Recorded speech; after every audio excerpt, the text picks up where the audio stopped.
അധ്യായം 91 അശംസ്. മക്കയിൽ അവതരിച്ചത്.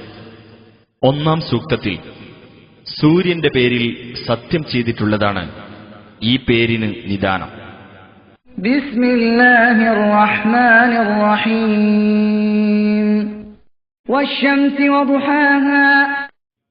സൂര്യനും അതിന്റെ പ്രഭയും തന്നെയാണ് സത്യം. വൽ ഖമരി ഇദാ തലാഹാ. ചന്ദ്രൻ തന്നെയാണ് സത്യം, അത് അതിനെ തുടർന്നു വരുമ്പോൾ. വന്നഹാരി ഇദാ ജല്ലാഹാ.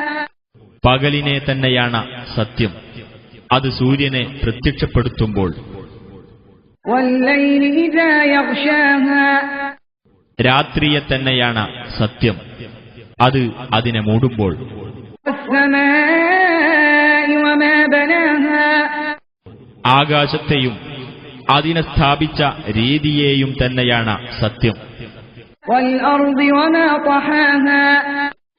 ഭൂമിയെയും അതിനെ വിസ്തൃതമാക്കിയ രീതിയെയും തന്നെയാണ് സത്യം. വനഫ്സി വമാ സവ്വാഹാ. മനുഷ്യാസ്തിത്വത്തെയും അതിനെ സംവിധാനിച്ച രീതിയെയും തന്നെയാണ് സത്യം. ഫഅൽഹമഹാ ഫുജൂറഹാ വതഖ്വാഹാ. എന്നിട്ട് അതിന് അതിന്റെ ദുഷ്ടതയും അതിന്റെ സൂക്ഷ്മതയും സംബന്ധിച്ച് അവൻ ബോധം നൽകുകയും ചെയ്തിരിക്കുന്നു. ഖദ് അഫ്ലഹ മൻ സക്കാഹാ. തീർച്ചയായും അസ്തിത്വത്തെ പരിശുദ്ധമാക്കിയവൻ വിജയം കൈവരിച്ചു. വഖദ് ഖാബ മൻ ദസ്സാഹാ. അതിനെ കളങ്കപ്പെടുത്തിയവൻ തീർച്ചയായും നിർഭാഗ്യമടയുകയും ചെയ്തു.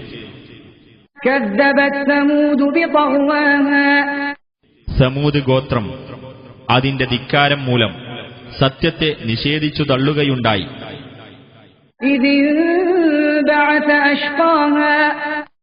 അവരുടെ കൂട്ടത്തിലെ ഏറ്റവും ദുഷ്ടതയുള്ളവൻ ഒരുങ്ങി പുറപ്പെട്ട സന്ദർഭം.